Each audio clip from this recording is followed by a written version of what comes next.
The Birth of Venus by Botticelli. This famous work everyone has seen, and may think you know. But do you know the original story to how Venus came to life? It's kinda horrific. I'll tell you the story and take a closer look at Botticelli's Venus. It just may give you a different perspective on a painting you know so well. See you on the other side.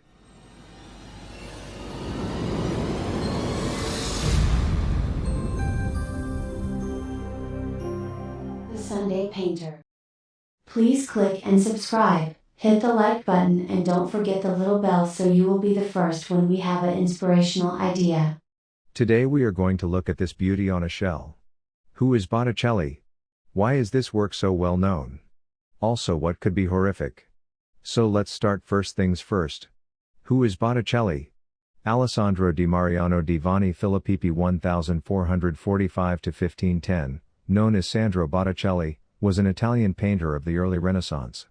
Botticelli's reputation suffered until the late 19th century, when he was rediscovered by the pre-Raphaelites who stimulated a reappraisal of his work. Since then, his paintings have been seen to represent the linear grace of early Renaissance beauty.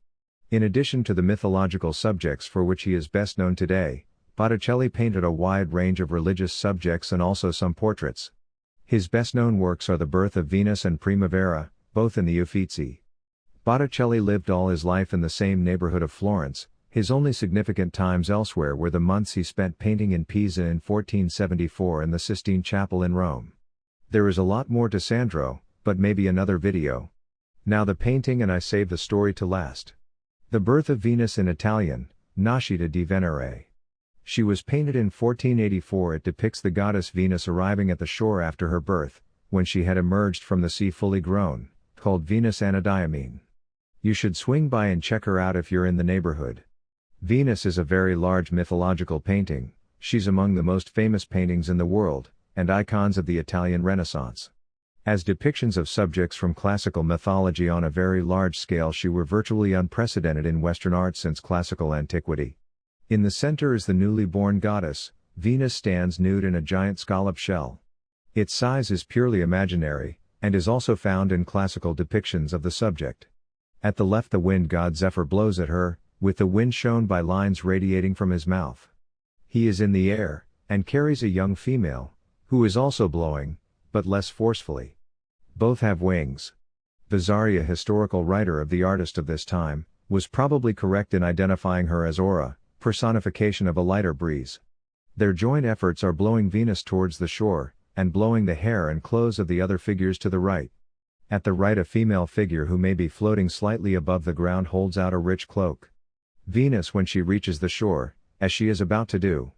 She is one of the three Hori or hours, Greek minor goddesses of the seasons and of other divisions of time, and attendants of Venus. The floral decoration of her dress suggests she is the aura of spring. The painting is on two pieces of canvas, sewn together before starting, with a gesso ground tinted blue. There are differences to Botticelli's usual technique, working on panel supports, such as the lack of a green first layer under the flesh areas. The hair of Venus and the flying couple was changed. There is heavy use of gold as a pigment for highlights, on hair, wings, textiles, the shell and the landscape. This was all apparently applied after the painting was framed. It was finished with a cool gray varnish, probably using egg yolk.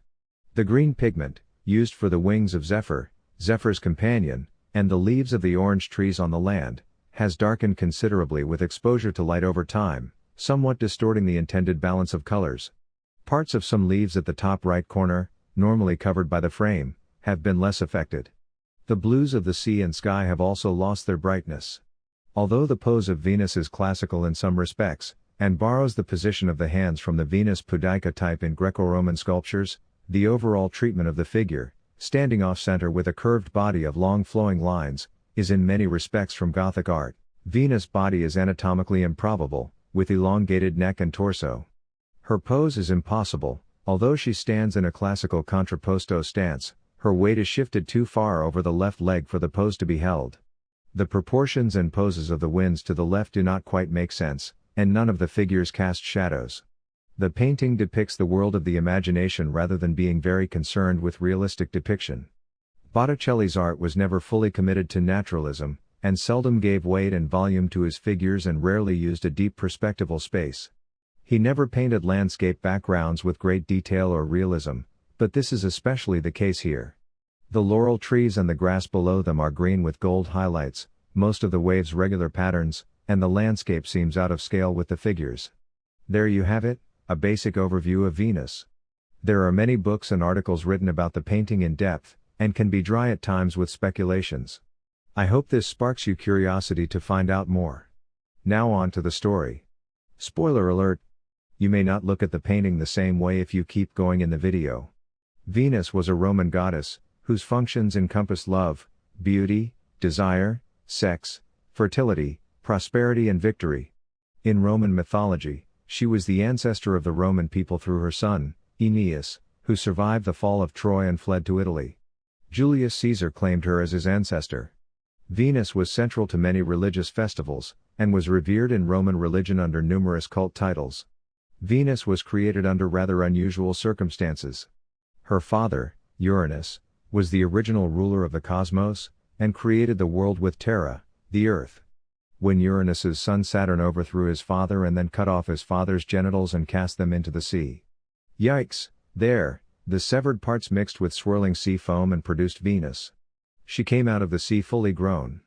And in our painting, on a seashell while the wind blows her to shore with clothing waiting. How about that as an origin story? I know you can't look at her now the same way, sorry about that. If you like this short history documentary, subscribe and give it a thumbs up. Thanks for watching.